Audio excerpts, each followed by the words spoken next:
மாணவர்கள் எவரும் போதைக்கு அடிமையாகாதீர்கள். அடிமையானவர்கள் மீண்டதாக சரித்திரமில்லை. எனவே உங்களையும் சமூகத்தையும் பாதுகாத்துக் கொள்ளுங்கள். உங்கள் நலன் கருதி கல்வி டிவி. கல்வி தொலைக்காட்சியில் இணைந்திருக்கும் தரம் 1 மாணவர்களுக்கு மீண்டும் ஒருமுறை எனது இனிய வணக்கம். இன்றைக்கு நாங்கள் தரம் 1க்கான கத்தோலிக்க திருமறை பாடத்தில் தொடர்ச்சியான பயிற்சிகள் பார்ப்போம்.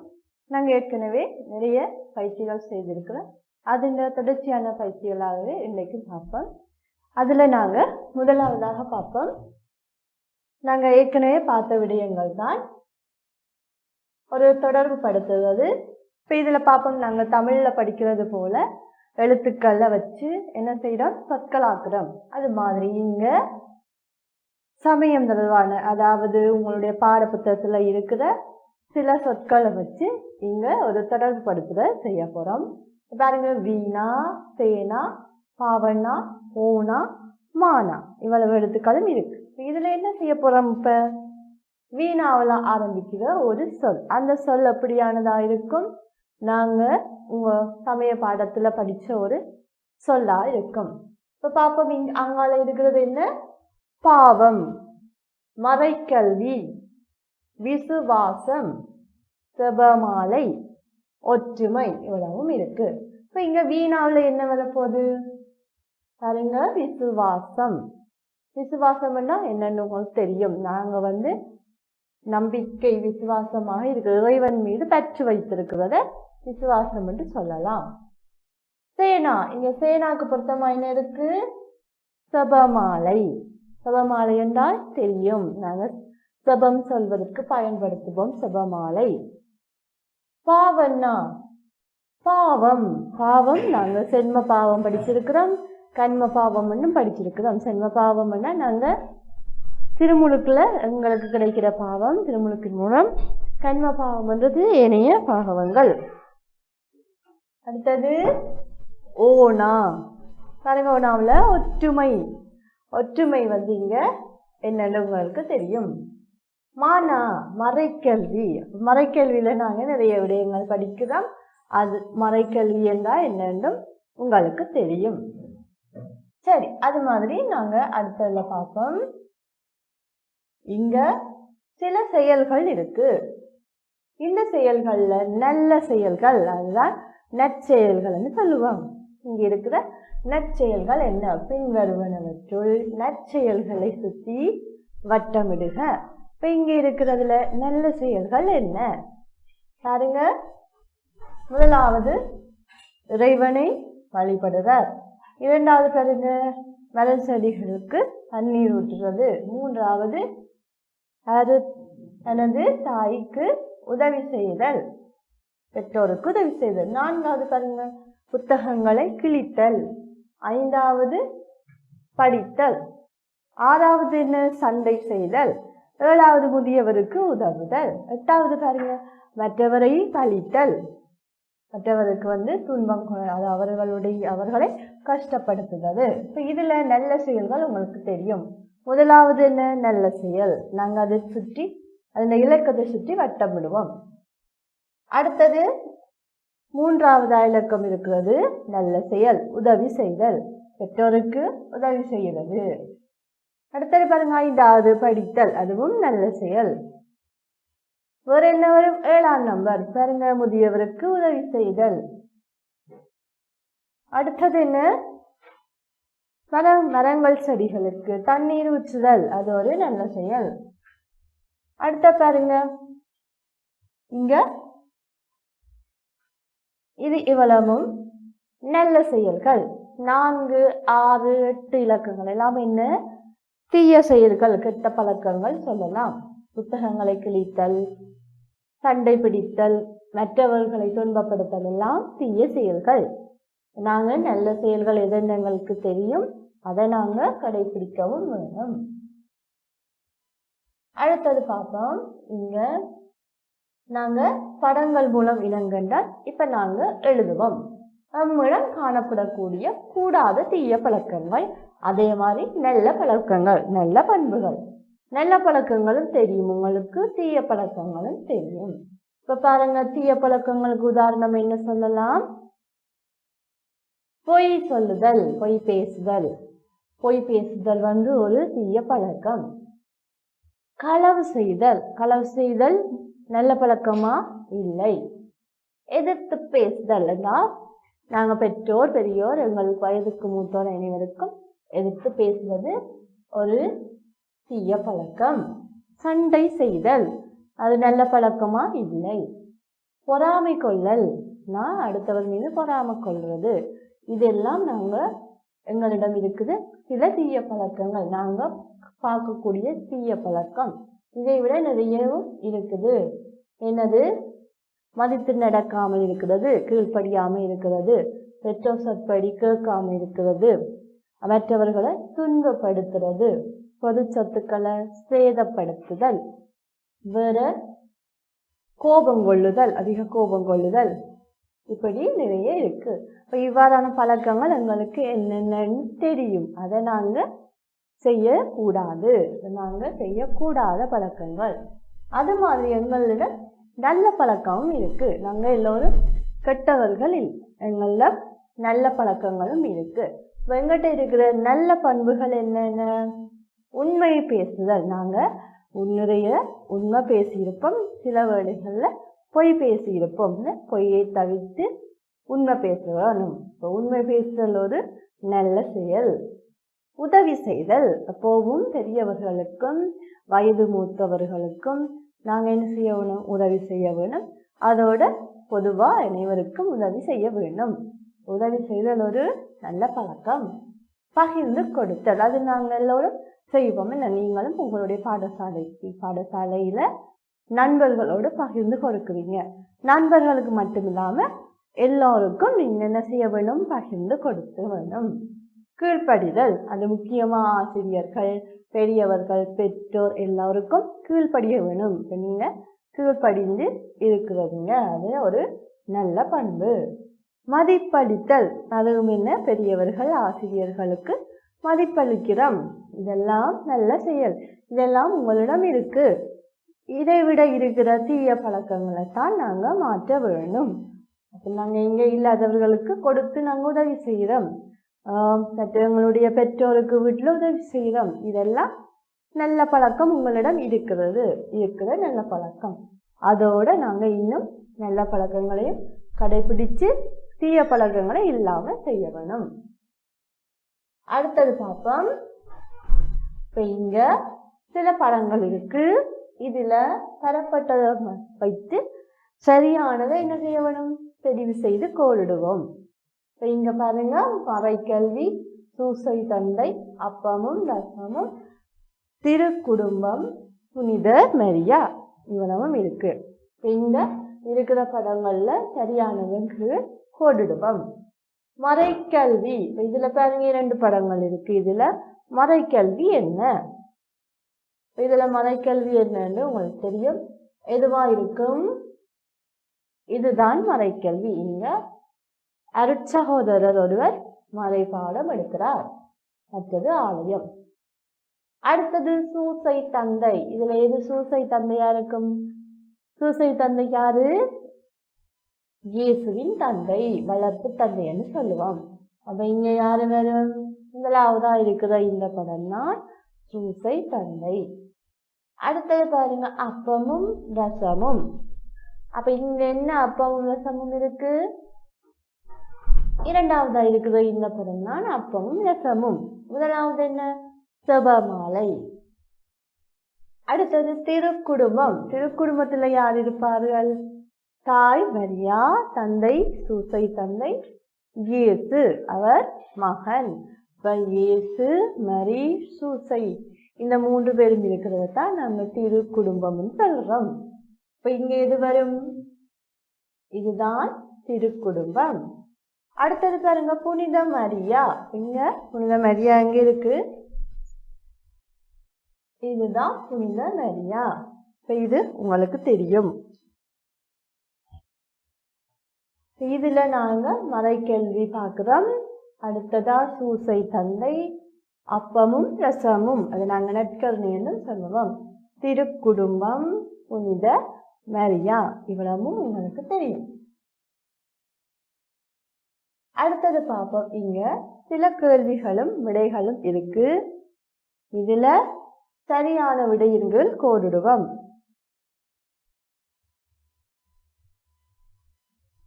இங்க 5 கேள்விகள் இருக்கு, 3 விடைகள் தரப்பட்டிருக்கு. அதுல இது சரியோ அதன்கள் என்ன செய்வோம், கோடிடுவோம். பாருங்க, இறைவன் எமக்கு தருவது என்ன? பாவ மன்னிப்பு, பணம், பட்டம், பதவி. பணம், பட்டம், பதவியும் இறைவனால எங்களுக்கு கிடைக்கும். ஆனா அதுக்கு எங்களுடைய உழைப்பும் இருக்கும். இங்க இறைவன் மட்டுமே எங்களுக்கு தரக்கூடியது என்னவா இருக்கும்? பாவ மன்னிப்பு. நாங்கள் மனிதர்கள் பலவீனத்தினால பாவங்கள் செய்கிறோம். அந்த பாவங்களுக்கு மன்னிப்பு தருவது இறைவன் மட்டும். நாங்களும் என்ன செய்யறோம், பிறர் செய்த பிழைகளை மன்னிக்கின்றோம். ஆனா எங்களுடைய பாவங்களை மன்னிக்கிறது இறைவன் ஒருவர். இதனால என்ன விடை வரும்? இங்க பாவ மன்னிப்பு. இரண்டாவது கேள்வி பாருங்க, மறைக்கல்வி கற்பிப்பவர் யார்? ஆயர்கள், மறையாசிரியர், திருத்தந்தை. இதுல என்ன வரும்?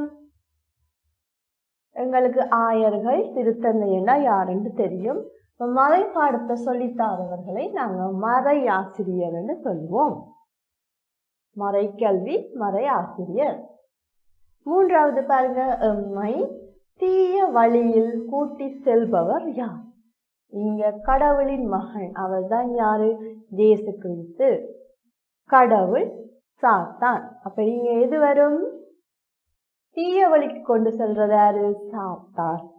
கடவுள், கடவுளின் மகன் எல்லாம் எங்களை நல்வழிப்படுத்தவும், எங்களை பாதுகாத்து வழி நடத்தவும், எங்களுடைய பாவங்களை மன்னிக்கிறதும் இயேசு கிறிஸ்துவும் கடவுளுமாய் இருப்பார். சாத்தான் தான் இந்த பிழையான வழிக்கு எங்களை கொண்டு செல்லும். நான்காவது, ஏழைகளின் தாய் யார்? இது ஒரு புனிதராய் இருப்பார். புனித மரியா, அன்னை தெரேசா, புனித அன்னாள். இவர்கள யார் ஏழைகளுக்கு உதவி செய்தார்கள்? எல்லோரும் உதவி செய்வார்கள். ஆனா சிறப்பா அவரை ஏழைகளின் தாய் என்று அழைக்கப்பட்டது யாரு? அன்னை தெரேசாவைத்தான் நாங்கள் ஏழைகளின் தாய் என்று சொல்வோம். ஐந்தாவது பாருங்க, குழந்தை இயேசுவிடம் காணப்பட்ட பண்பு. கீழ்ப்படிதல், பொய் பேசுதல், சண்டை பிடித்தல். என்னவா இருக்கும்? எது சரியானதா இருக்கும்? பாருங்க, நல்ல பண்பு இறை தந்தையிடம் இருந்தது. கீழ்ப்படிதல் ஒரு முக்கியமான பண்பாய் இருந்தது. தனது பெற்றோருக்கும் ஏனையவர்களுக்கும் கீழ்ப்படிந்தார்.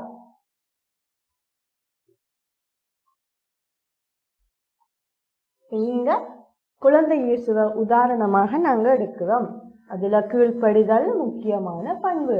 இப்ப இறைவன் எங்களுக்கு பாவ மன்னிப்பு தருகிறார். மறை ஆசிரியர் மறைக்கல்வி கற்பிக்கின்றார்கள். சாத்தான் தான் எங்களை தவறான வழிக்கு கூட்டி செல்கிறார். அன்னை தெரேசா ஏழைகளின் தாயாக இருக்கிறார். கீழ்ப்படிவு குழந்தை இயேசுவிடம் இருந்த ஒரு முக்கியமான பண்பு.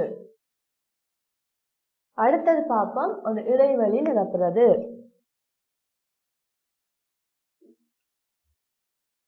இங்க விடைகளும் இருக்கு. தங்க தூய ஆனால், இறைவனை, தூய அந்தோனியார், ஜெபம், புதுமைகள். முதலாவது கேள்வி பாருங்க, டேஷ் புதுமைகளின் தூயவர் ஆவார். இதுக்கு எது வரும்? இவர் ஒரு புனிதராயிருப்பார். தூய அந்தோனியார் தான் ஒரு புதுமைகளின் தூயவர் என்று சொல்றோம். அவரிடம் புதுமைகள் நிறைய செய்யப்பட்டது. அவரை சிறப்பாக புதுமைகளின் தூயவர் என அழைத்தனர். அதனால தூய அந்தோனியார் புதுமைகளின் தூயவர். இரண்டாவது பாருங்க, தூய மரியாளின் தாயார். மரியா யாருடைய தாய்? மரியா இயேசு கிறிஸ்துவின் தாய் மரியா. மரியா யாருடைய தாய்? தூய ஆனால், அதாவது ஒரு புனிதர். நாங்க அன்னம்மாள்னு சொல்லுறோம். தூய ஆனால் மரியாவின் தாய். மூன்றாவது பாருங்க, ஆலயத்தில் நாம் டேஷ் காணலாம். ஆலயத்தில் நாங்கள் யாரை காண்றோம்? இறைவனை காணலாம். இயேசு கிறிஸ்து டேஷ் பல புரிந்தார். இயேசு கிறிஸ்து என்ன செய்கிறார்? பல புதுமைகள் செய்தார். அதனால் தான் அவரை இறைவனாக ஏற்றுக்கொண்டனர். ஐந்தாவது கேள்வி பாருங்க. டேஷ் மூலம் இறைவனுடன் நாம் உரையாடலாம். எதன் மூலம்? செபம் மூலம். செபம் என்றால் என்ன என்றதுக்கு நாங்க இறை தந்தையுடன் உரையாடுவதே செபம் என்று படிச்சிருக்கிறோம். செபம் மூலம் இறைவனுடன் நாம் உரையாடலாம். தூய அந்தோனியார் புதுமைகளின் தூயவர். தூய மரியாவின் தாயாரு தூய ஆனார். ஆலயத்தில் நாம் இறைவனை காணலாம். இயேசு கிறிஸ்து புதுமைகள் பல செய்தார். செபம் மூலம் இறைவனுடன் நாம் உரையாடலாம். சரி, அடுத்தது பார்ப்போம். ஒரு சரிபிடை எழுத. இங்க நீங்க ஏற்கனவே படித்த விடயங்கள் தான் உங்களுக்கு தெரிந்திருக்கும். இப்ப பார்ப்போம். குழந்தை இயேசுவின் தந்தை தச்சு தொழில் புரிந்தார். யாரு? சூசை தந்தை. அவர் என்ன தொழில்? தச்சு தொழில். இது சரியானது. இரண்டாவது பாருங்க. குழந்தை இயேசுவை போல பெற்றோருக்கு கீழ்ப்படிவோம். நாங்க என்ன செய்யணும்? கீழ்ப்படிதல் குழந்தை இயேசுவின் முக்கியமான ஒரு பண்பு. அதே போல நாங்களும் கீழ்ப்படிவோம். மூன்றாவது பாருங்க. இறை தந்தையை நாம் வழிபட தேவையில்லை. அவர் ஒரு கடவுளா இறைவனா இருக்கிறதால நாங்க என்ன செய்ய வேண்டும்? அவரை வழிபட வேண்டும். ஆலயங்கள்ல இறை தந்தையை தான் நாம் காண்றோம். அதனால இறை தந்தையை வழிபடுறோம். தேவையில்லை என்றது என்ன? பிழையானது. நாம் பெரியோரை மதித்து நடக்க வேணும். என்ன செய்ய வேணும்? நல்ல பண்புகள்ல ஒன்றா இதை படிச்சிருக்கிறோம். மதிப்பளித்தல். இங்க பெரியோரை மதித்து நடக்க வேண்டும். சரியானது. குழந்தை இயேசு தன் தந்தைக்கு உதவி செய்யவில்லை. இது என்ன? பிழையானது. தன் தந்தையின் தச்சு தொழிலுக்கு குழந்தை இயேசு உதவி புரிந்தார் என்று படிச்சிருக்கிறோம். தாய் மரியாவுக்கும் அவருடைய வீட்டு வேலைகள்ல உதவி செய்கிறார்.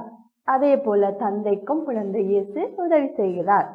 அது மாதிரி நாங்களும் செய்ய வேண்டும். அவர் எல்லாமே உதாரணமாக முன்மாதிரியாக வாழ்ந்து காட்டியதைத்தான் நாங்கள் படிக்கிறோம். இப்ப இங்க உதவி செய்யவில்லை என்பது என்ன? பிழை. பிழை போடுவோம். அதே மாதிரி அடுத்தது பார்ப்போம். ஒரு இடைவெளி நிரப்புறது. இது திருவிவிலியம். எங்களுடைய அதாவது கிறிஸ்தவர்களாகிய எங்களுடைய புனித நூல் என்ன? திருவிவிலியம். திருவிவிலியத்தை பற்றியதான் இந்த பயிற்சி. இதுல பாருங்க, இடைவெளி நிரப்புவோம், விடைகளை பார்ப்போம். திருவிவிலியம், புனித நூல், வார்த்தைகள், கடைபிடிப்போம், வாசிப்போம். அப்ப இங்க பாருங்க, திருவிவிலியம் ஒரு டேஷ் ஆகும். என்னது? அது ஒரு புனித நூல். திருவிவிலியத்தில் இறைவனின் டேஷ் உள்ளன. அந்த பைபிள் அதுல என்ன இருக்கு? இறைவனின் வார்த்தைகள். அதை நாங்க இறைவன் சொன்ன வார்த்தைகளாத்தான் எடுக்கிறோம். ஆக இறைவனின் வார்த்தைகள் உள்ளன. கிறிஸ்தவர்களாகிய எமக்கு டேஷ் புனித நூல் ஆகும். என்னது? திருவிவிலியம். அது எங்களுடைய புனித நூல். இறைவனின் வார்த்தைகளை நாம் வாழ்விலும் என்ன செய்ய வேண்டும்? கடைபிடிக்க வேண்டும். அதனாலதான் நாங்க திருவிவிலியம் வாசிக்கின்றோம். அதுல என்ன சொல்லப்படுதோ அதுல இருக்கிற நல்ல விடயங்களை நாங்க எங்களுடைய வாழ்விலும் கடைபிடிப்போம். நாம் தினமும் திருவிவிலியம் என்ன செய்ய வேண்டும்? வாசிக்க வேண்டும். திருவிவிலியம் உங்களுடைய புனித நூலாக இருக்குது. அதனால அதை தினமும் வாசித்தால் அதுல இறைவனின் வார்த்தைகள் இருக்கும். அந்த வார்த்தைகளை செவிமடுக்கும் போது நாங்க அதை உள்வாங்கி எங்களுடைய வாழ்க்கையிலையும் கடைபிடிக்க வேண்டும். அதை பற்றியதுதான் இந்த பயிற்சி. நாங்க உங்களுடைய பாடத்துல திருவிவிலியம் என்ற பாடத்துல இது படிச்சிருக்கிறோம். சரி, அப்ப நாங்க இன்றைக்கு உங்களுடைய கத்தோலிக்க திருமறை பாடத்துல நிறைய பயிற்சிகள் செய்திருக்கிறோம். இதுல நாங்க ஏற்கனவே படிச்ச விடயங்களும் இருக்கு. உங்களுக்கு சில விடயங்கள் தெரிஞ்சிருக்கும், சிலது தெரியாமலும் இருக்கும். நாங்க இதை திரும்ப செய்து பார்க்கும்போது உங்களுக்கு இலகுவா இருக்கும். உங்களுடைய பாட புத்தகத்தில் இருக்கிற விடயங்களையே நாங்க படிக்கும் போதும் அதோடு தொடர்புடைய ஏனைய விடயங்களை படிக்கும் போதும் சமயம் தொடர்பான நிறைய பயிற்சிகளை கற்றுக்கொள்ளலாம். இது போல இன்னும் நிறைய பயிற்சிகளை செய்ய நீங்க தொடர்ந்து கல்வி தொலைக்காட்சியோட இணைந்திருங்கள். நன்றி. கல்வி டிவியில் புத்தம்புது நிகழ்ச்சிகளை உடனுக்குடன் பார்த்து மகிழ எமது Facebook மற்றும் YouTube பக்கத்தை லைக் செய்யுங்கள்.